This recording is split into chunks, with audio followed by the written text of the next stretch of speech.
Bonjour, bienvenue à notre nouvelle édition de Culture Live, notre web TV sur le patrimoine de l'océan Indien, de l'université de La Réunion. Et c'est un véritable plaisir pour moi de vous accueillir à nouveau sur un Culture Live, donc en live. Donc vous savez comment ça fonctionne. Vous pouvez laisser vos messages sur les réseaux et puis on va compiler en fait tous vos messages et vos questions et on vous répondra sur les réseaux aux questions que vous avez posées. Donc pour ce numéro du mois de septembre, donc consacré à la mémoire culturelle et commémoration, on vous emmènera découvrir dans notre rubrique Culture et Solidarité, J'ai le droit de rêver, comment dans un atelier musical, l'association GEM va commémorer le vivre ensemble. Ça sera aussi l'occasion de découvrir dans notre rubrique Kossa le patrimoine Pouzotte, la commémoration mémorielle du culte Nargoulan, divinité donc protectrice autant vénérée chez les musulmans que chez les hindous à La Réunion. Culture Live, c'est aussi la parole aux étudiants et aux chercheurs de l'Université de La Réunion. Dans la rubrique Qui ça nous l'est, nous vous présenterons une vidéo produite par les étudiants de la formation communication de l'Université de La Réunion. Et cette exposition, cette émission sera consacrée sur l'exposition donc du marronnage. Un reportage donc qui va mettre en valeur cette exposition de l'inventaire de la région. Et qui sera aussi l'honneur pour nous d'accueillir notre responsable donc de l'animation culturelle à la bibliothèque universitaire qui a accueilli cette exposition.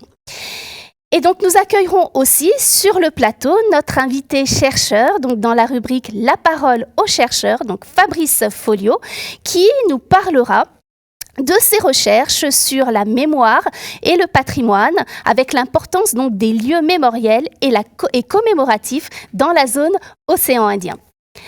Enfin, on aura l'honneur d'accueillir sur le plateau le chanteur Chris Aga, qui nous fera découvrir son univers musical, véritable hommage au droit à la différence. Et comme pour chaque numéro, vous pouvez découvrir effectivement les différents tableaux qui sont sur le plateau. J'ai toujours l'honneur de mettre en avant un artiste dans notre émission. Et là, c'est l'occasion de mettre en valeur les œuvres de Cathy James, donc une artiste plasticienne dont nous découvrons en fait le parcours dans le reportage que je diffuse maintenant. Eh ben, moi, c'est Cathy James. Elle vient de la montagne. Elle a grandi dans les Hauts, famille créole, famille métissée comme toute réunionnais. Moi, elle a fait l'école des beaux-arts. Mais le travail qui me présenté ça, elle n'a pas apprendre ça aux beaux-arts. Ça m'a apprendre quand j'étais petit, dans mon premier atelier. Je me dis ça comme ça. C'était la cuisine de bois, fait de bois, la cave de mon papa. Mon univers, c'est la Réunion. Mon univers, c'est mon cadre d'identité. C'est comme ça que je vois mon univers. Et c'est nous toutes, c'est notre généalogie, c'est toute tradition. Tout ça, là, il retrouve dans mon univers.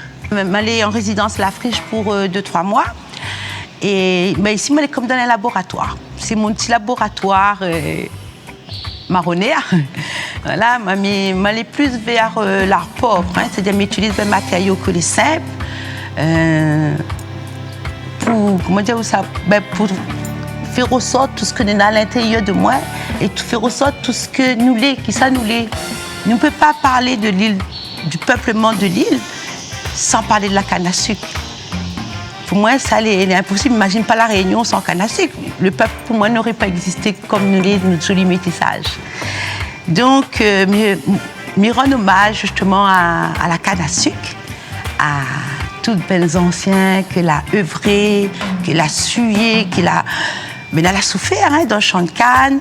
Donc, j'utilise les produits en lien avec la canne à sucre, les matériaux naturels, donc la bagasse, la terre, le charbon de sucre, la cendre de bagasse, et que m'y colle, mes gommates, mes recherches, hein, pour moi, voilà, vraiment, c'est de l'expérimentation, tout ça. C'est moi, en fait, mes favorise plutôt la manière de faire déjà, la manière de faire. J'essaie de retrouver ben geste ancestral aussi, hein, c'est pour ça que je travaille avec tout ça, les brutes et tout ça. Et par exemple, là, par exemple, ben, mes voeux, ils retrouvent un petit peu l'architecture des usines. Hein, donc, là, je travaille d'une manière très gestuelle. Ces 3 œuvres, en fait, je les ai réalisées pendant ma résidence à la Friche. Et donc, ces 3 œuvres totémiques, ces 3 piliers, donc, qui représentent la cheminée grand bois, la canne à sucre. C'est bien sûr, en fait, c'est en hommage à la canne à sucre, aux personnes qui ont œuvré dans les champs, dans les usines, les mettre en lumière. C'est pour ça que j'ai décidé de travailler le batik, qui est une technique ancestrale et qui permet de laisser traverser la lumière de son support.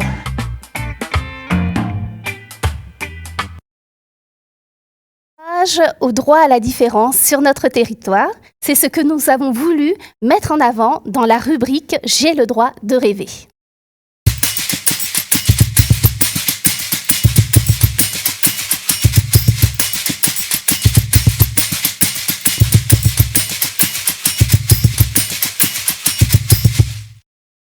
Sur notre plateau, nous a rejoint Jessie Lebon. Bonjour Jessie. Bonjour Nathalie. Alors Jessie, pour cette émission, où tu nous emmènes rêver? Alors aujourd'hui, en fait, on va aller au GEM Les Flamboyants à Saint-Benoît et on va voir un petit peu comment le travail du vivre ensemble est amené même au cœur même de l'association et voilà, la question du vivre ensemble dans l'association, comment c'est travaillé. Allons découvrir notre reportage sur le vivre ensemble avec l'association GEM.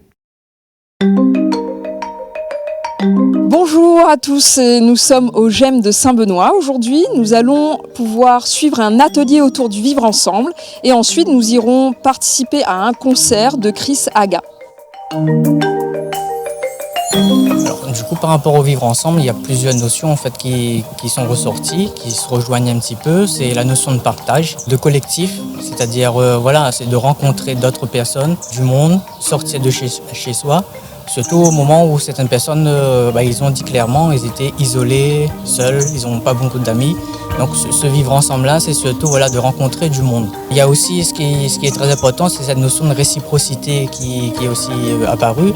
C'est-à-dire que oui, on doit respecter les autres, on doit poser des règles, mais on attend aussi que ce soit fait pour nous-mêmes en retour, pour justement que ça facilite cet échange, ce vivre ensemble avec les adhérents. On a aussi posé la question de savoir s'il fallait transposer ce qu'on vit ici à l'extérieur, donc comment ça pouvait se passer. Et il y a eu cette difficulté-là de dire que l'autre, il faut que l'autre ait les mêmes règles d'échange, de communication pour que ce vivre ensemble puisse être mis en œuvre correctement dans leur entourage proche. Par rapport au vivre ensemble, le concert m'a ressenti un peu de bien-être, un peu de joie, tout ça. Et faire un peu la fête avec les autres, les amis du GEM, ça fait vraiment du bien en fait. Avec la pandémie qu'on vit en ce moment, c'est vrai que c'est très compliqué de garder des liens intacts, sans contact physique. Mais on a réussi la mission aujourd'hui grâce à l'aide de l'association Culture du Cœur et aussi l'équipe de Chris Aga. J'ai voulu montrer la richesse que la Réunion a naturellement avec son métissage. Donc moi, comme un blanc créole, comme un noir, comme n'importe qui, montrer cette richesse-là à l'humanité.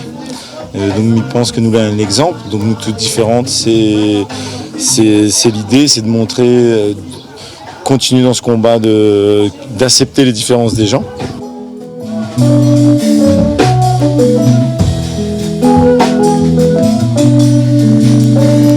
En plus j'ai la chance de fêter mon anniversaire, donc fêter ensemble mon anniversaire, c'est très très rare pour moi de le fêter en général. Et j'ai reçu, comme d'habitude dans mon GEM, beaucoup d'amour, d'affection, de plaisir.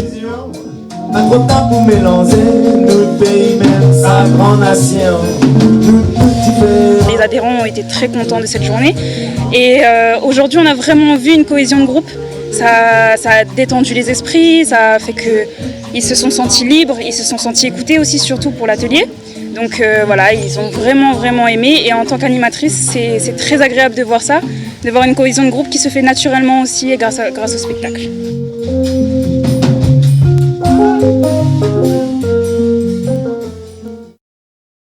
Alors Jessie, comment est arrivée en fait cette thématique du vivre ensemble pour l'association J'aime ? Alors en fait, déjà, juste pour un petit peu expliquer comment ça s'est mis en place, on a, cet événement, en fait, il y a l'association Culture du Cœur Réunion, en fait, qui est une association qui favorise l'égal accès à tous aux pratiques culturelles, dans un objectif de créer du lien social et d'insertion. Ensuite, on a le GEM, les Flamboyants, donc qui est un groupement d'entraide mutuelle et qui accueille des personnes qui très souvent ont des problématiques de troubles psy et qui sont isolées socialement. Et ensuite, on a l'artiste qui est aujourd'hui Chris Aga. Dans ce cadre-là, il y a Chris Aga qui est intervenu sur la thématique du vivre ensemble et pour qu'on puisse passer un moment ensemble au sein même de l'association, parce que du coup, l'artiste est venu à la rencontre de l'association et comme on a pu voir dans le reportage, il y a eu aussi un premier temps autour un temps de réflexion autour de la question du vivre ensemble. Et ensuite, il y a eu le concert. Et comme vous avez pu le voir, hein, tout le monde s'est bien amusé. Et du coup, on remercie... Ils sont vraiment, je pense qu'ils sont en train de regarder. Ils ont beaucoup apprécié le concert et ça a recréé une dynamique au sein même de l'association. Donc voilà, et l'association a bénéficié à titre gratuit de ce concert et c'est dans le cadre du dispositif Get Ali qui est mis en place par la région que le concert a pu être pris en charge. Voilà. Donc un lien en fait qui s'effectue avec les différents adhérents et donc mis en réseau par Culture du Cœur. Et la thématique en fait du vivre ensemble, c'est une thématique qui avait été proposée par le Get Ali ou bien c'est une thématique que vous avez emmenée sur Alors en fait, il y a l'artiste qui est là et qui est très engagé sur des sujets très importants dans la société actuelle. Et en fait, il y a un titre très spécifique qui, moi, de mon côté, m'a interpellée, c'est Nous toutes différents. Et grâce à ce titre-là, quand j'ai entendu et que j'ai compris aussi, et le travail de Culture du Cœur, c'est mettre en lien et en réseau les artistes et les adhérents. La proposition a été faite et accueillie avec grand cœur. Et ça a pu permettre de travailler au sein même de l'association cette question du vivre ensemble. Donc la question du vivre ensemble qui a été mise en place par cet atelier avec Chris Aga, donc qu'on accueille sur notre plateau. Bonjour Chris. Alors comment vous avez vécu en fait cet atelier avec l'association J'aime ? C'est une super expérience. Il fait plaisir toujours de montrer son répertoire, d'être écouté et que les gens comprennent les messages des différentes musiques. Donc, comme elle m'avait expliqué, ça l'avait touché déjà, Nous toutes différents. Et ensuite, on arrive avec d'autres messages aussi, mais c'est toujours une expérience de pouvoir aider ou au moins divertir des gens qui ont besoin de se divertir, que cet asso aide. Et donc, le dispositif Get Ali nous a emmenés dans différents endroits de l'île, dans différentes associations, lieux, et on a toujours été super bien reçus et c'était un grand plaisir de jouer pour Manna, ça fait plaisir. Donc Chris, en fait, vous êtes auteur, compositeur, donc vous réalisez en fait tout un univers autour de, là c'est ce qu'on a vu dans cette émission, vous avez en fait un univers qui va marquer la différence.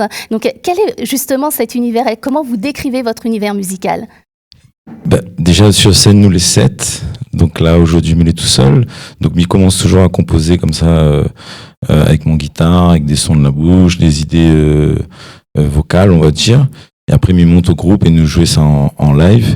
Mon univers, Molène Saint-Paul, et ensuite au fait des études, ça va un petit peu en France, et à 22 ans on m'a atterri au Brésil, et au Brésil il me reste 14-15 ans. Et donc, m'a travaillé dans la musique là-bas aussi, m'a fait mon son, m'a monté Maloya Banna. Et donc, mais il revient à La Réunion, il fait 4 ans. Et donc, la possibilité de montrer le métissage, le sambaloya, que, comme moi, les filles, d'avoir mélangé ces deux cultures, ces deux rythmes musicaux. Et donc, sur scène, nous montre se mélanger Maloya avec samba, avec un petit peu de funk, jazz, rock, tout ça là. L'idée, c'est mettre en valeur notre bande message avec un bon son derrière. Donc Sambaloya, alors qui rapproche en fait l'univers musical donc de l'Amérique latine et puis de la Réunion. Est-ce qu'il y a des similitudes au niveau de la musique? Qu'est-ce qu'on peut retrouver comme lien entre ces deux univers Oui, très proches. Nous les cousins, comme il dit toujours, la maman c'est l'Afrique. Donc nous là différents papas, Bana c'était portugais, nous c'était français. Et donc on a des similitudes dans le langage, dans les rythmes. Donc Bana les plus binaires. La samba, la bossa, tout ça, et nous les plus ternaires avec le maloya. Et donc, m'a eu la chance de montrer le maloya pour Banna. On a beaucoup de similitudes. Si on regarde bien la capoeira, le moringue, nous la différents rythmes qui rapprochent, l'influence de l'accordéon, de la guitare, des percussions. Nous les cousins, comme il dit, oui. Et c'est vrai qu'on a vu donc une musique qui est quand même très festive et puis qui va entraîner en fait les participants. C'était l'occasion d'ailleurs, Jessie, dans cet atelier, il y avait la célébration d'un anniversaire. C'est ce qu'on a vu au niveau de la vidéo. Oui, tout à fait. Donc c'était la chance était avec Martine, on va dire. Pile au moment où l'événement s'est mis en place, c'était l'occasion aussi de fêter l'anniversaire, de mettre un peu de joie et de bonne humeur, voilà, et avoir un cadeau d'un concert pour son anniversaire, je pense que voilà, c'est super. Donc du coup, merci encore Chris et on espère te revoir bientôt. J'espère aussi. Donc la musique en fait pour célébrer le vivre ensemble, pour célébrer le faire ensemble. Donc c'est vraiment ce message qu'on a reçu par votre présentation. Merci beaucoup Chris, merci beaucoup Jessie pour cette rubrique. Et Chris, on vous retrouve donc à la fin de l'émission pour découvrir en fait votre morceau Nous toutes différents et justement cet univers musical que vous voulez nous communiquer. Merci à vous. Alors c'est l'occasion aussi pour nous, vous connaissez bien notre émission, on enchaîne souvent sur la découverte en fait de notre langue créole avec une belle expression aujourd'hui, j'espère que vous la connaissez. Donc c'est l'occasion pour nous de lancer le Kosasa. Bonjour à tous, Kosasa. Aujourd'hui, nous ça va dans le marché des camélias pour savoir si les Réunionnais connaissent bien certaines expressions créoles. C'est parti. Fais pas la boue avant la pluie. Fais pas la boue avant la pluie, que ça veut dire. Alors, fais pas la boue avant la pluie, veut dire comme ça. En gros, comme il dit, mettons, un exemple. Tu plantes tes affaires. Dis pas que vous avez gagné ça tout de suite sans savoir si ça a poussé. Faut pas parler avant que c'est pas encore fait. Avance pas où, si vous ne connaissez pas si vous avez gagné demain, si vous n'avez pas gagné. Pas trop sur zèle en fin de compte. En fin de compte, ça veut dire que si vous n'avez pas fait, on a fait pour dire ça fait, on a fait pour gagner pas fait. On ne peut voir pas rien avant. Il ne faut pas vous dire déjà fait sans fait. Il ne faut pas dire des choses avant qu'on voit les faits. Non, ça me dit rien. Je vois pas l'expression française associée à celle-ci en tout cas. Dis pas un truc qui ne soit pas réalisé avant qu'il a se passé en fait. De pas annoncer quelque chose avant que ça soit fait. Les marchandises vont entrer pour une valeur quoi. Ne vendons pas la peau de l'ours avant de l'avoir tué. Ne crie pas victoire et réussite avant d'avoir livré bataille. Rien n'est gagné à l'avance.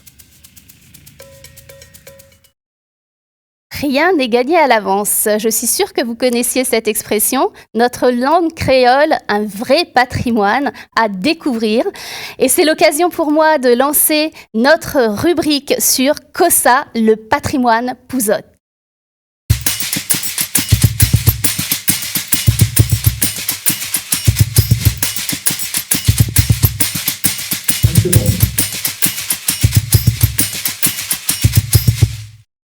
Stéphane Bocquet nous a rejoint sur le plateau. Bonjour Stéphane. Bonjour Nathalie. Alors Stéphane, pour cette émission, tu nous emmènes découvrir quel patrimoine? Alors bien maintenant, on découvre le patrimoine du Nargoulan, qui est tout simplement l'élément, le symbole même de l'intermédiation culturels et cultuels entre le monde indien et l'univers musulman. Voilà. Alors, allons découvrir ce patrimoine, le Nargoulan. Bonjour à toutes. Moi, c'est Judica Vitry. Mon petit nom, je parle dans le quartier. Mon grand-mère sort de côté Saint-André, Dioré, dans les Hauts-Dioré. Pour lui finir ici avec, à Saint-Benoît avec mon grand-père, qui était un travailleur à l'usine. Le papa, mon grand-père aussi, était un travailleur à l'usine aussi. Et ben, on a eu l'occasion d'acheter ici, en travaillant avec notre courage, on a acheté ici. Et du coup, ce chapelle-là, à l'époque même, il était d'un petit buffet, il a commandé un petit buffet depuis Saint-André là-bas. Il a voyagé, il est né ici, il était d'un petit coin, un petit casa en tôle. Et dans quelques années de cela, mon grand-mère avait ramassé un petit katsu comme du mana. Il y a pas un monument qui est un chapelle en dire que tu vois aujourd'hui derrière nous là. C'est un carré béton et il trouve un mât implanté dessus. Et là, automatiquement, ben, c'est Nargoulan. Et comme il dit un mât, il dit vraiment un mât, comme un mât bateau longtemps. Et ben, avec ce mât-là, il vient en complément un pavillon avec plusieurs couleurs dessus et avec plusieurs symboliques sur ce drapeau-là. Et lui représente Nargoulan. D'après un maître universitaire, hein, ici son nom c'est Singaravelou, pour moi il éclaire un petit peu ma vision sur l'histoire de Nargoulan, parce qu'ici on a une transmission orale que parfois il diffère un petit peu par rapport aux régions. Et Singaravelou il dit en Inde, à 140 km de Pondicherry, dans une ville qui appelle ça Nagaur. Et Mira, ce serait son nom en fin de compte. Nagaur Mira, c'est le saint de Nagaur. Et dans ses recherches à lui, il y a un mausolée, où ça, il y a un tombeau Nagaur Mira. Et tout le monde il vient prier là. Il peut être de confession catholique, il peut être de confession musulmane ou hindoue. Nous vient demander grâce à ce saint homme qui est Nagaur Mira. Et d'ailleurs, sur le bon mur, il raconte son histoire. Soit les récits écrits sont en tamoul, soit en oudou, ou soit en anglais. Et tout en sachant que le oudou, c'est une langue musulmane, il utilise aussi. À chaque fois qu'on lit un petit peu, ou recherche un petit peu, il y a toujours une relation avec protection de la mer, des gens qui pratiquent le travail avec la mer, transport marchandises, etc., etc. Tu vois? C'est grand longtemps tu racontes, il parle là-haut, ben engagés, l'époque des engagés, il arrive, il vient, et il parle d'une communauté qui était sur le bateau, que là, à travers l'océan pour venir ici, et pareil, ils risquent un naufrage en mer, et ben parmi tout cela, dans la bonne, on a dit à nous, pour Nagaur Mira, les 5 grands saints, il va amener nous ici la Réunion. Et ces légendes-là, ces histoires-là, on retrouve à lire pas seulement la Réunion, mais nous trouvons à lire Maurice, l'histoire là, nous trouvons à lire les Antilles, Guyane, Guadeloupe, tout ce qui fait l'océan Indien, et puis bon territoire que nous connaissons, bon territoire français, nos bons frères, nous va dire. Voilà comment il est représenté. Il voit un monsieur avec dessus un cheval blanc, et là ici on voit bien qu'il y a un intérêt ici, et puis nous voyons un mât avec plusieurs couleurs. Nous dans l'Est, grand-mère dit nous, ils mettent toujours 5.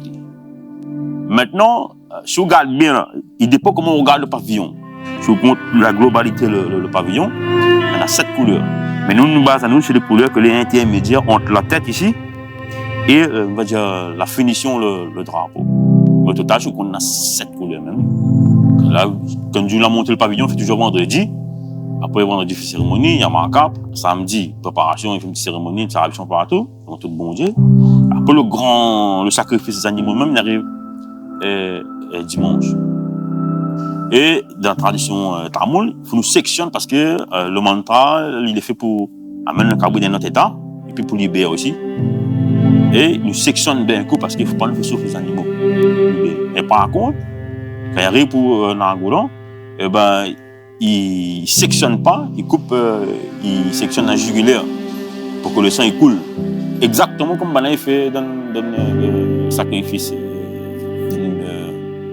la mosquée. Et nous, on trouve le côté divin de Nargoulan. Parce qu'il a sauve de monde, il a aide de monde. Comme le Christ n'a son place aussi à La Réunion, ben, les Chinois sont en place. Et voilà, pour moi, il est partie intégrante de La Réunion. Il était fait pour nous ici même. Et puis je pense que bon Mauricien va dire ça, bon Martinique va dire ça, bon Guadeloupéen va dire ça. Voilà. Alors Stéphane, on voit dans la vidéo que le nargoulan est représenté par un mât qui se trouve dans un espace privé, donc la cour d'une maison. Alors ça veut dire qu'on retrouve uniquement le nargoulan dans l'espace privé d'une maison ? Alors, l'espace privé de la maison, c'est dans une deuxième phase. C'est-à-dire les engagés, quand ils arrivent au début, c'est pour travailler dans les usines, dans les plantations. Donc, c'est déjà là notre lieu d'accueil et d'intégration. C'est pour ça qu'aujourd'hui, les plus anciennes chapelles, on va dire temple Malbar, elle est dans cet environ-là. Et plus tard, on va concéder des petites bouts de terre à ces engagés, que du coup, va intégrer aussi notre petite chapelle familiale privée dans notre cour. C'est pour ça que nous voit bien souvent, en fait, ce fameux mât qui surplombe le paysage, que ce soit près des anciennes usines sucrières, mais aussi dans les cours de Moun, dans les quartiers, dans les tout autour de l'île, en fait. Voilà. Donc, on retrouve en fait ce mât aussi dans les usines sucrières, hein, c'est ça ? Totalement, c'était la porte d'entrée. C'était la porte d'entrée, puisque dans la deuxième partie du 19e siècle, lorsque Bonnes Engagés fait cette traversée périlleuse avec justement l'équipage des Lascars, c'est des Arabo-Indiens qui assurent ces traversées-là, ça va mettre à sous la grâce d'une divinité, le fameux Nagur Mira, qui va assurer aussi la protection des engagés indiens. Et du coup, pour rendre hommage au fait cette divinité musulmane, les Indiens, les Malbars de la Réunion, vont intégrer dans le panthéon et donc dans l'espace au fait du culte hindou à la Réunion. Donc un espace alors qui est à la fois un espace hindou et un espace musulman. C'est pas commun pour la commémoration. Comment ça se passe en fait cette commémoration ? Alors l'espace reste hindou, c'est la divinité au fait Nargoulan qui va ramener au fait ses spécificités musulmanes. Hein. Donc M. Vitry le cite, hein, il dit que au fait l'animal sacrifié n'est pas libéré par une section, mais juste par une petite incision de la jugulaire. D'ailleurs, comme on fait à la mosquée, et d'ailleurs, lorsqu'on va cuisiner cet animal en fait sacrifié, on va le cuisiner aussi dans un plat arabo-indien qui s'appelle le biryani. Donc, toutes ces spécificités musulmanes vont rentrer clairement et on entre dans un processus de créolisation, puisque là, on s'adapte. On s'adapte à l'histoire, on commémore, on commémore l'histoire et ce processus de créolisation va créer, l'interpénétration culturelle et cultuelle. Voilà. Donc, processus de créolisation, donc ça veut dire qu'on retrouve uniquement en fait ce mélange sur le territoire réunionnais. Est-ce que le culte justement de Nargoulan, on l'a vu en fait dans le reportage, en fait on a ce mélange aussi qui va se retrouver sur différents territoires. Totalement. Quand on regarde bien ces différents territoires, c'est les anciennes colonies, c'est anciennes sociétés de plantation, et c'est tout simplement au fait des chemins maritimes que les engagés empruntent, qui ramènent l'azote jusqu'aux Antilles. Il y a cité Guyane, Martinique, Guadeloupe, ainsi de suite. Donc nous avons le même processus d'écréolisation de la strate culturelle et culturelle qui arrive et qui gestationne en fait une réinvention tout simplement de l'identité culturelle et culturelle. Donc elle n'est pas exclusif à la Réunion, mais en tous les cas elle est exclusif aux anciennes colonies. Donc les anciennes colonies, donc où on voit effectivement des traces du patrimoine. Est-ce qu'il y a d'autres objets aussi comme ça qu'on va retrouver dans de processus qui va montrer ce processus de créolisation dans la commémoration ? Totalement, si nous prenons la part, on va dire, afro-rayonnaise, hein, toujours avec l'arrivée des engagés, où là, on célèbre le culte des ancêtres africains. Pareil, on va retrouver au fait des offrandes qui sont présentées à des ancêtres africains ou malgaches, mais aussi présentées dans la même configuration que quand on fait une offrande aux ancêtres malbars. Voilà, dans le Samblani et dans le service cabaret. D'accord, donc merci Stéphane, merci beaucoup pour ces explications et c'est l'occasion pour moi aussi d'enchaîner sur ce que Stéphane disait, ce processus de créolisation qu'on retrouve souvent dans les expressions que l'on a à La Réunion et on va découvrir ensemble une nouvelle expression dans le Kosasa. Fourmi, image de sous la terre de Monikone. Fourmi, il marche sous la terre de Monikone. Et vous pourquoi dire moi on appelle tout le monde est au courant? Ah, ça c'est la dit la fille. Ouais, La dilafé, ben voilà, comme disait, où les pas là, de mon corps, je suis deux, quoi. Que de moun aime fait la dilafé, c'est-à-dire, voilà, le moun, son camp, il fait la dilafé, mais de moun, il connaît que ça l'a fait. Bah, c'est quelque chose de parler, trop parler peut-être. Quelque chose de pourquoi se passer, de moun, il parle déjà. Ça veut dire que fait ça tout veut, nous tous va connaître ce qu'on fait. À La Réunion, c'est vrai qu'ils causent beaucoup, c'est un élève. De moun, il cause trop. Tout à fait au fait. De moun, il connaît que ça fait. Même on dira pas, on connaît naine, va y répéter à où. En gros, ceux qui sont plus sur le terrain, les vraies personnes finalement qui apportent l'agriculture, peut-être, toutes ces choses-là, sont vraiment ceux qui font la vie, quoi. Ou quand on fait une affaire, tout le monde finit connaître. Beaucoup de choses finissent toujours par se savoir, même les plus secrètes. Tout se sait tôt ou tard. C'est une règle qui se vérifie tous les jours et à toutes les échelles. Pas du tout ce que j'avais, d'accord, ok.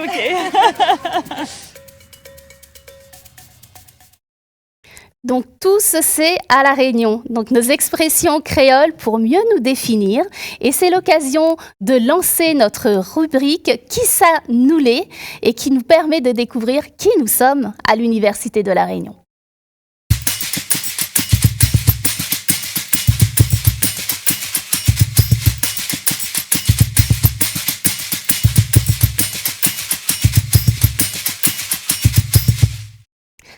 Alors sur le plateau, nous a rejoint donc Jean-François Rébérode. Bonjour Jean-François. Bonjour Nathalie. Alors Jean-François, pour cette nouvelle émission, qu'est-ce que tu nous emmènes découvrir ? Je vous emmène découvrir une exposition qui s'appelle Marronnage et qui traite des traces justement des marrons sur le territoire de l'île de la Réunion. Et donc en fait c'est un reportage qui a été produit par les étudiants de l'Université de la Réunion. Oui, Rachel Gardebien et Juliette Visage-Coutandi nous ont fait ce reportage et qui nous emmène finalement de Saint-Paul à Helbourg en passant par l'Université de la Réunion. Donc des étudiants en sciences de l'information et de la communication en L3, partons découvrir leur reportage.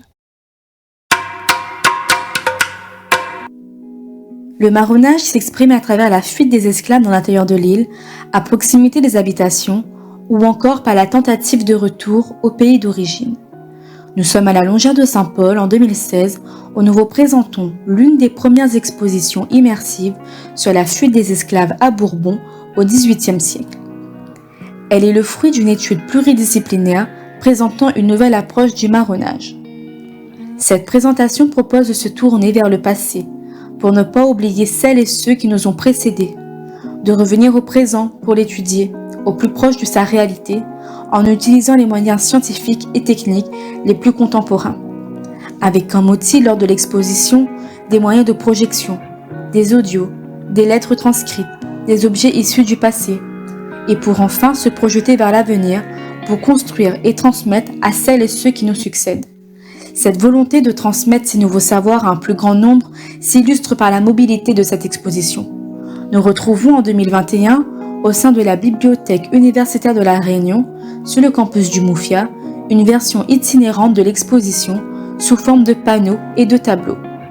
Cette même exposition va continuer son cheminement à la Mapmonde de Salazie à Helbourg.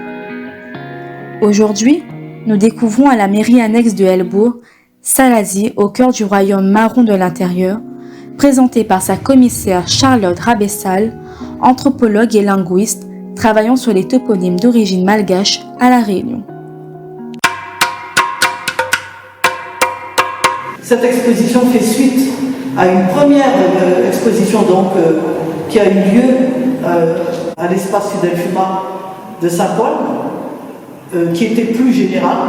Et là, dans cette exposition-ci, on s'intéresse en particulier à Salazie, c'est une commande de la ville. Cette exposition représente un point important dans mes recherches sur le marronnage, qui ont débuté il y a plus de 20 ans maintenant, parce que Salazie a reçu donc le premier royaume de l'intérieur, la grande organisation marronne, et là nous avons une vision presque complète des activités des marrons, de la manière dont ils ont pu survivre pendant tous les siècles d'esclavage. Le marronnage n'est pas un mot réunionnais. C'est un terme qui s'étend sur une bonne partie du globe.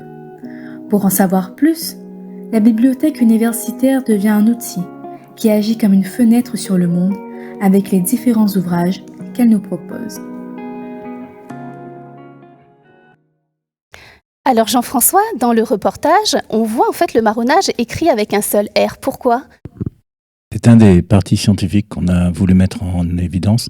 On a voulu proposer une graphie un petit peu différente dans cette exposition, du fait que d'abord le mot marronnage avec un seul R et un seul N existe dans le dictionnaire de la langue française. Voilà, ça c'est la première des choses. La deuxième chose, parce qu'on a été soucieux de respecter aussi des graphies, notamment celles du XVIIIe siècle. Et la troisième chose, qui n'est pas forcément la moindre, qui était un peu plus, on va dire, politique, qui est d'arrêter de confondre, de superposer systématiquement l'esclavage, le marronnage, avec la couleur de peau marron. Donc dans ce reportage, on voit en fait que l'exposition, donc une exposition itinérante, elle va en fait mettre en avant donc cette mémoire sur le marronnage à travers des outils de médiation. Alors comment justement les outils de médiation ont accompagné la circulation de ce discours sur le marronnage ? On a beaucoup travaillé sur la question de la trace du marronnage. Aujourd'hui, on se rend compte que sur le territoire, il y a très peu de traces. Des traces matérielles, il n'y en a quasiment pas. Et dans ces traces, aujourd'hui, ce qui nous reste, ce sont des traces de noms de lieux ou de noms de personnes, ce qu'on appelle les toponymes, les anthroponymes. Et à travers une carte qu'on a voulu reprendre, on a voulu essayer de remettre au jour, finalement, toutes ces traces que les marrons ont laissées auprès de l'ensemble de la population et du territoire. Alors d'autres traces qu'on a essayé de mettre en évidence, ce sont des traces documentaires à travers les écrits qui nous sont parvenus sur le marronnage et avec des auteurs d'ailleurs pro ou anti-esclavagistes, dont Emeline nous parlera un petit peu tout à l'heure. Des traces aussi qui sont des traces archivistiques du pouvoir en place.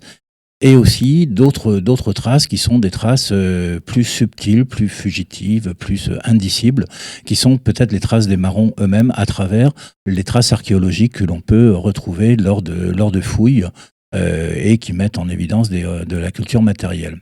Et puis enfin une dernière trace qui est pour nous très importante parce que le patrimoine c'est surtout se projeter, comme disaient Rachel et Juliette tout à l'heure, vers l'avenir pour pouvoir transmettre, c'est-à-dire c'est l'héritage.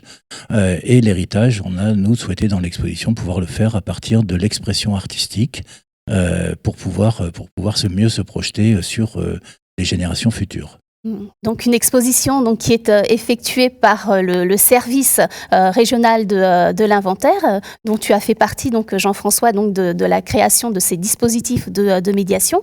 Et alors, on parle beaucoup, quand on parle de dispositifs de médiation, de liens. Donc là, tu as dit des liens entre les archives, des liens entre des traces, en fait, qu'on peut découvrir, des traces archéologiques. Alors la médiation va consister à avoir une approche artistique de tous ces aspects, ou mettre en lien par une approche artistique ? Pluridisciplinaire serait plus exactement le mot.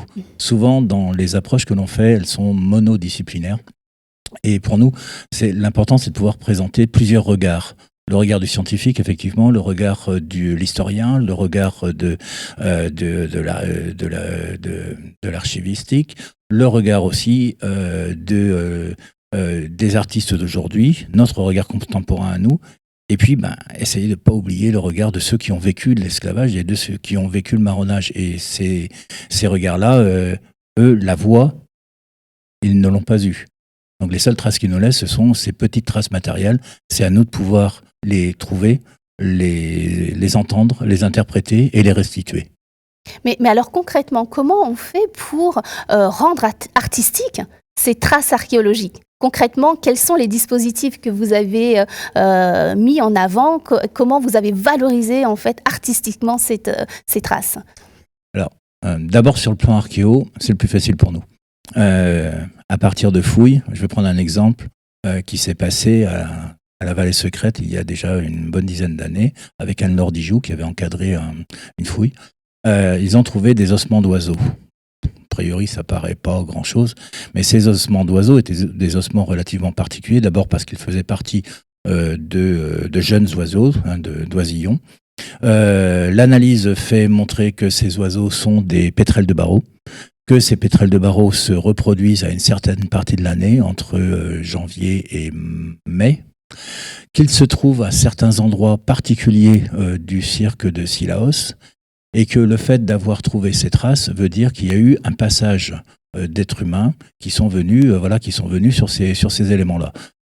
L'inaccessibilité du site étant telle, nous fait effectivement penser à un passage de marron dans un lieu.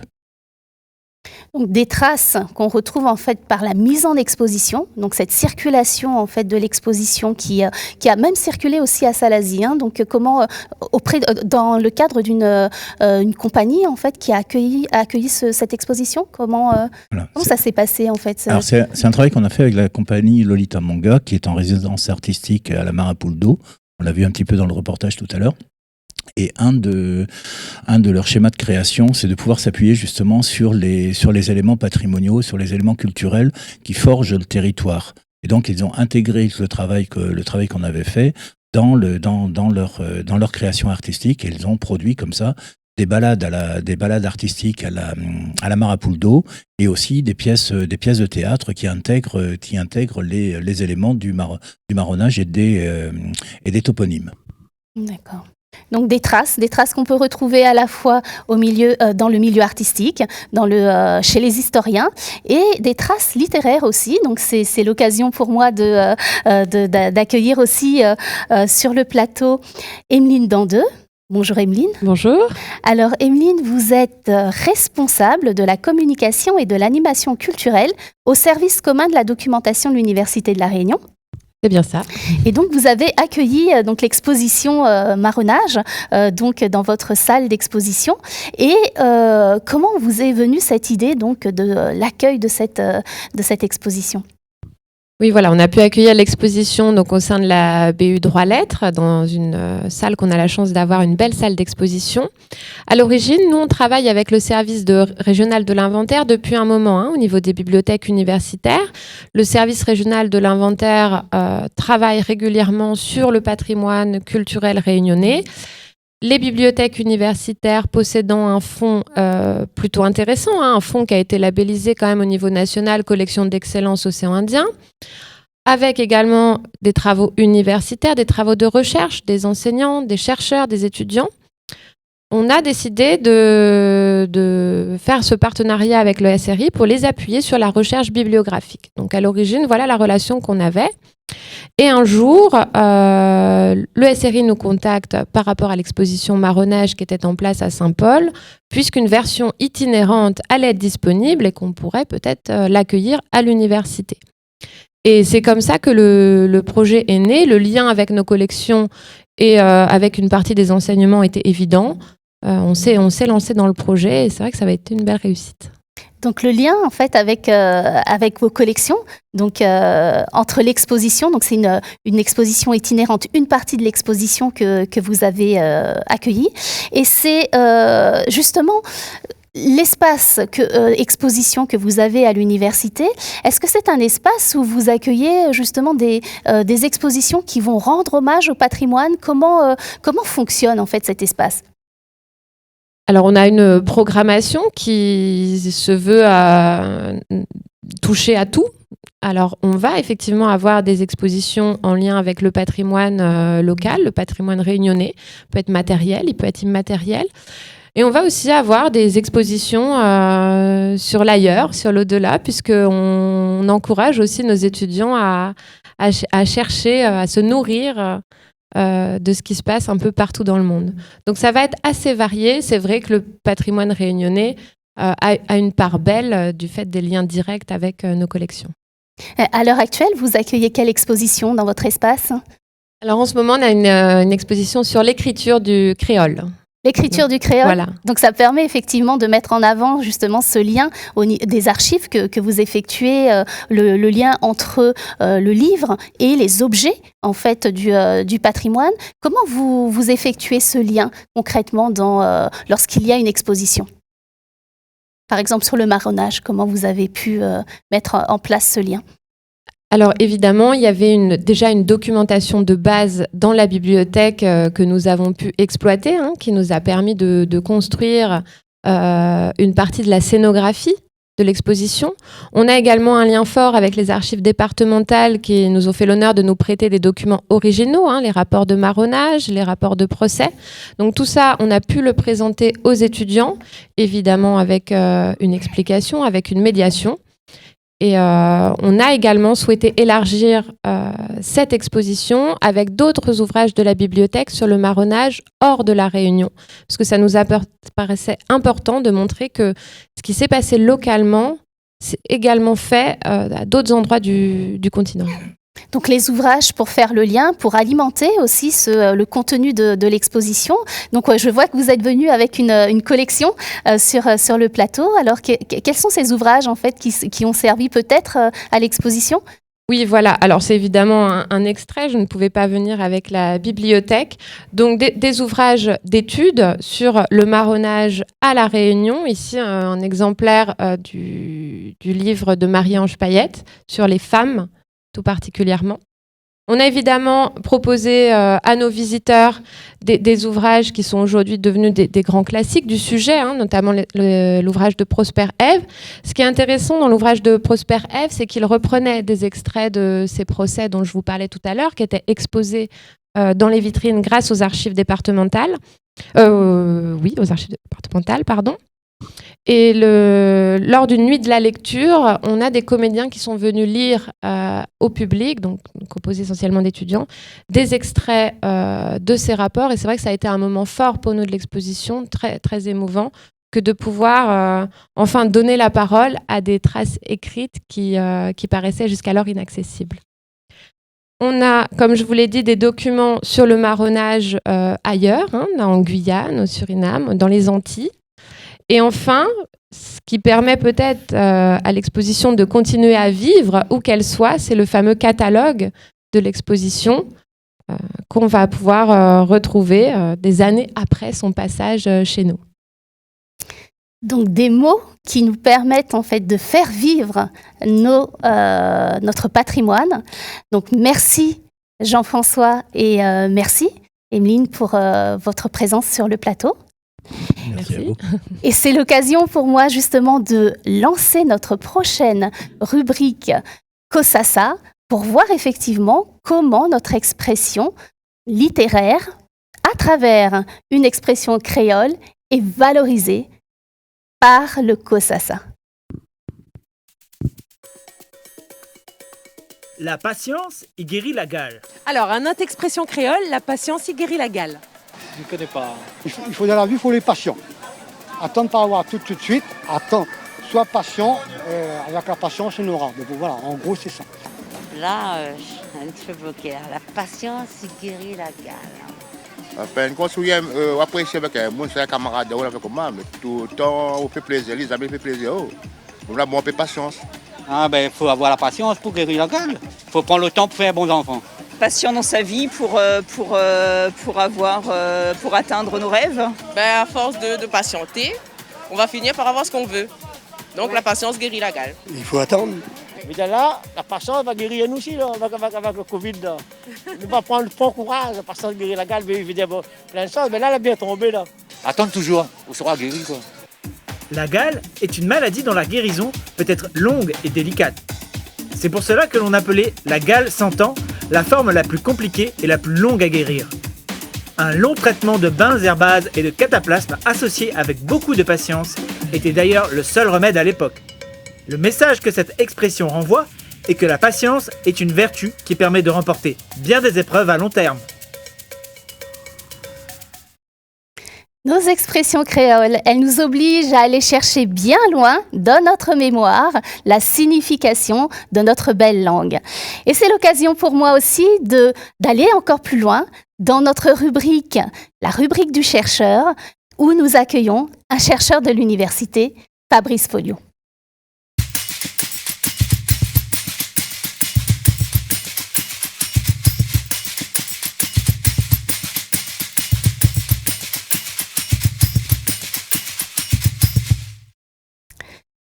Fabrice Folliot, bonjour.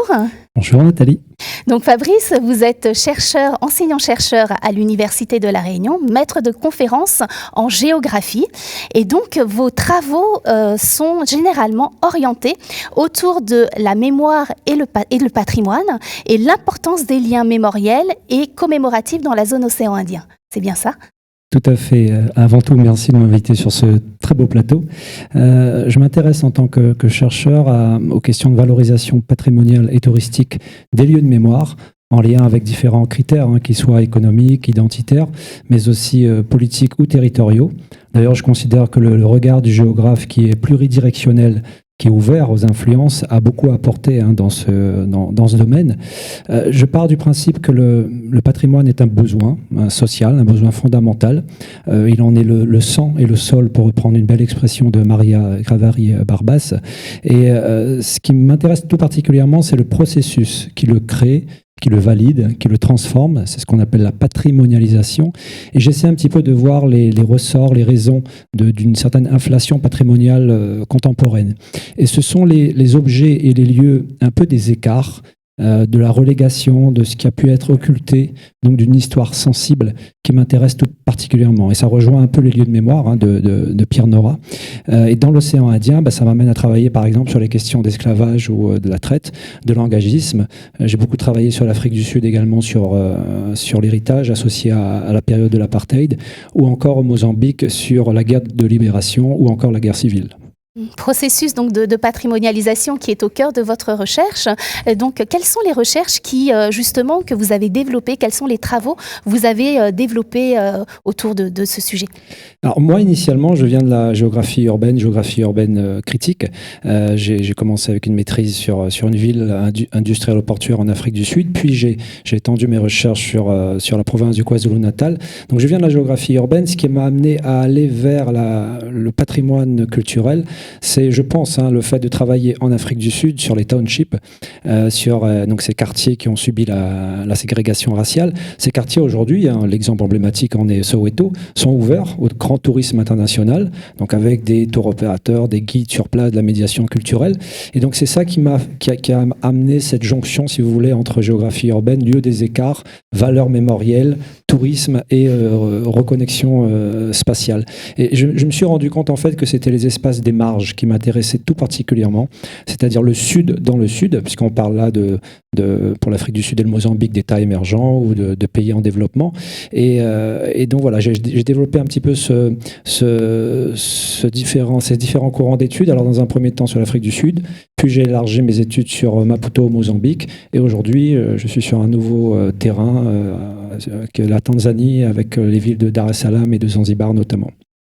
Donc vous approchez en fait les questions du patrimoine avec un regard, en fait, une approche touristique en fait, de géographe. Et est-ce que vous pouvez effectivement nous dire actuellement à quelle recherche vous vous intéressez, quel terrain vous vous intéressez? Alors aujourd'hui, donc après l'Afrique du Sud, le Mozambique, donc j'ai investi également le terrain tanzanien, mais j'ai besoin de voir aussi ce qui se passe un petit peu ailleurs. Et donc il y a un certain nombre d'études qui sont initiées sur les îles du sud-ouest de l'océan Indien. Il y a l'Inde dravidienne qui m'intéresse particulièrement, l'Australie occidentale également. Si vous voulez, j'ai besoin de savoir un peu ce qui se passe aussi ailleurs, parce que la patrimonialisation, c'est aussi ce qui est fait, ce qui est mis en avant, ce qui est valorisé, mais ce qui ne l'est pas également, ce qui est occulté, ce qui l'est moins. Donc il y a un agenda politique derrière, il y a des priorités, il y a des choix qui sont faits, c'est un tri.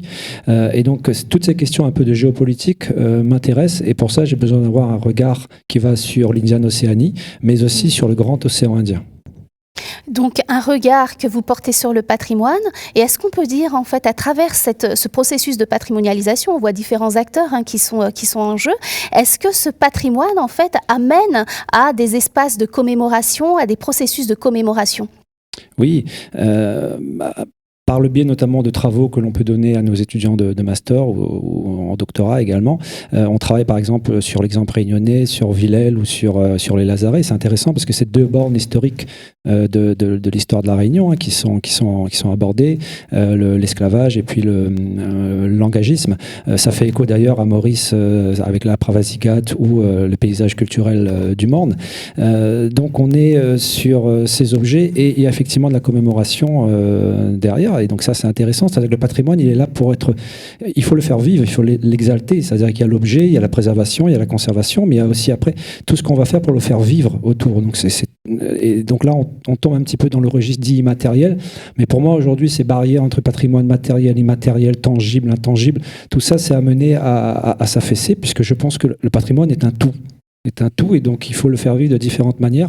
Et donc pour ce qui est des commémorations, on peut évoquer par exemple, prendre quelques exemples, la date du 11 novembre, qui est une commémoration nationale sur la fin de la Première Guerre mondiale. On se rappelle qu'en 2019, au Lazaret, il y a eu 1 millier de personnes qui étaient présents pour un hommage aux ancêtres engagés. Il y avait le conseil départemental derrière, mais il y avait aussi tout un collectif d'associations qui représentaient des différentes communautés de l'île. 2018, c'était aussi la grande commémoration d'une année entière pour l'abolition de l'esclavage, avec un 20 décembre, énormément d'initiatives qui ont été faites. Il y a eu d'ailleurs un grand 20 décembre 2019. 2019, c'est important aussi parce que c'est la date à laquelle le musée de Villèle a orienté un petit peu son discours, est devenu aujourd'hui une maison de l'habitation de l'esclavage. Donc il y a un glissement sémantique qui, selon moi, n'est pas du tout anodin, qui est très intéressant. Et enfin, on pourrait citer aussi le 5-8 novembre, où le comité Élie, notamment, commémore la révolte des esclaves de Saint-Leu de 1811. Et donc là aussi, beaucoup d'événementiel à travers cette date. Donc on voit bien ces bornes qui sont très importantes, qui sont chevillées au corps des Réunionnais, c'est-à-dire l'esclavage et l'héritage qu'il y a derrière l'engagisme, le marronnage aussi, dont on a beaucoup parlé, qui est un peu une quête de fierté, de liberté retrouvée dans cette nature refuge de l'intérieur. Donc en fait, des lieux, des espaces de commémoration, et on retrouve en fait des similitudes sur des études que vous avez pu effectuer dans la zone océan Indien, sur des espaces de commémoration comme ça qu'on peut trouver sur d'autres territoires pour valoriser en fait ce patrimoine. Oui. J'ai évoqué donc à La Réunion le Villèle et puis les Lazarets. Donc ça fait écho un petit peu à Maurice, au Morne et à la Pravasigat sur l'Afrique du Sud. J'ai beaucoup travaillé sur les lieux associés à l'apartheid. Et en Afrique du Sud, par exemple, vous avez aussi tout un héritage qui est lié au passé africanaire, donc que l'on rattache indirectement au régime d'apartheid. Vous avez le Voortrekker monument, par exemple, sur Pretoria, qui est un monument qui est toujours présent aujourd'hui, où il y a énormément de commémorations, mais il est toujours présent puisque c'est cet esprit de réconciliation nationale, de la nation arc-en-ciel. Donc le patrimoine, c'est vraiment un objet géopolitique important. Il y a beaucoup d'enjeux derrière. J'ai cité tout à l'heure l'économie. C'est vrai qu'on voit souvent le tourisme, on voit souvent la fonction identitaire, la fierté, mais il y a aussi, il ne faut pas oublier le discours, le récit politique, et il ne faut pas oublier aussi l'aménagement spatial. Et on pourrait comme ça multiplier les exemples avec la Tanzanie, l'Inde, Pondichéry notamment. Enfin, je pense qu'il y a encore beaucoup à voir dans cette vision un peu circulaire, un peu de l'hybridation à l'échelle du grand océan Indien. Donc le patrimoine, derrière le patrimoine, des enjeux géopolitiques, c'est un peu ce que vous essayez d'étudier sur un nouveau projet de recherche ? Oui, tout à fait.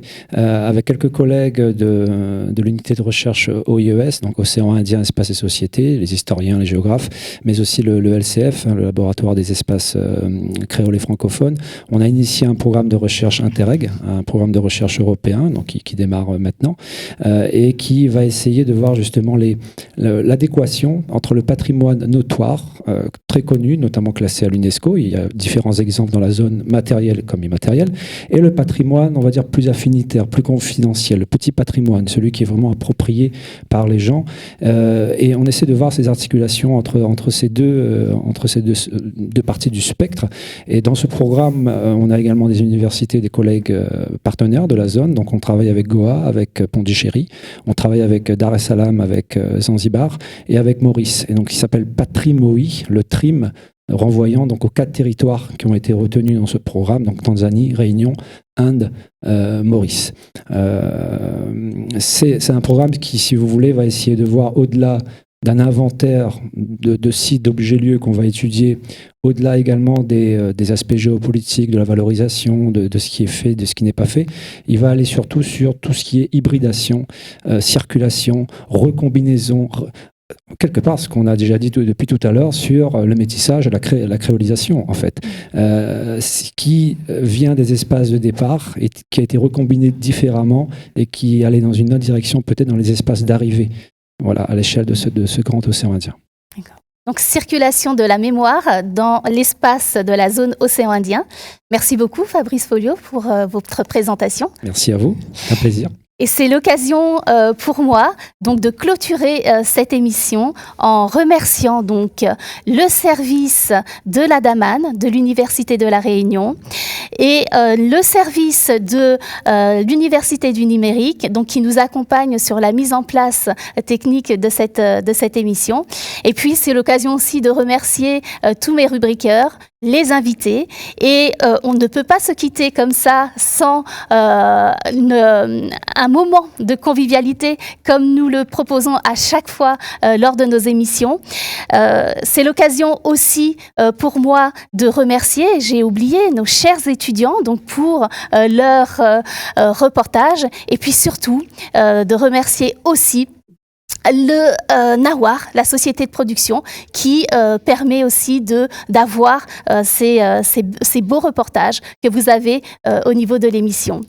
Donc on va se quitter et on va se donner un nouveau rendez-vous.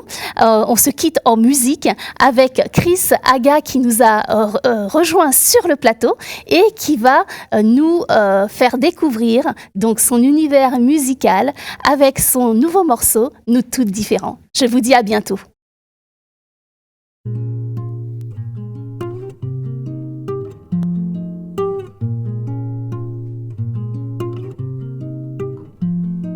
Qui ça l'a dit à toi, nous toutes les nez pareilles.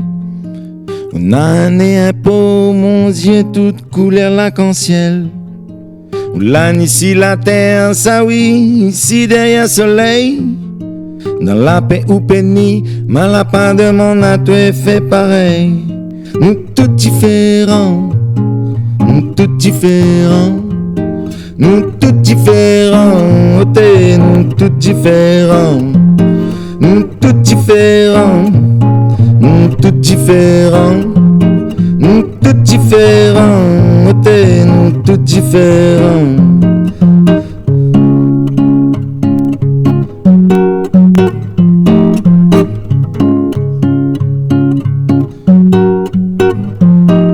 N'a pas le même goût, tes tentations éclairent lotions. Normal, pas normal, handicapé n'a trop complications. Si m'y aime un boug, un tantine, chacun de son affaire. Un yabou, un cafrine, faut faire cause mou noir ou de guerre. Nous tous différents, nous tous différents. Nous tous différents, t'es, nous tous différents. Nous tous différents, nous tous différents, nous tous différents, oh t'es, nous tous différents.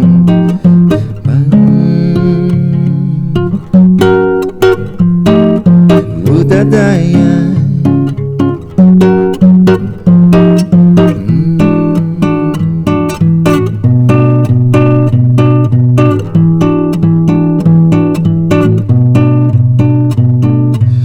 Pas choisi ou non, t'es guette, même outre lision.